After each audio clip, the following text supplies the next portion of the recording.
the kind of narratives that he's talking about, which are right, whether it is about Saint Francis Xavier, whether it was about Shivaji, whether it is about Parshuram, look at the way people are reacting. Yeah, that's what my next question So, was. Lakshan, Do you see, feel that earlier- reaction is favorable? No, that reaction is very dangerous. That reaction is extremely scary. Look at it this way. How scary? Because the degrees are increasing.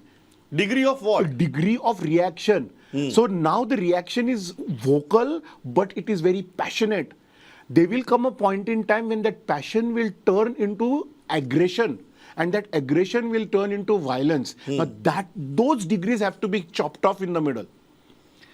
This has to be nipped in the bud. He talks about literacy. Pardon me, I come from education sector. He also comes from education sector.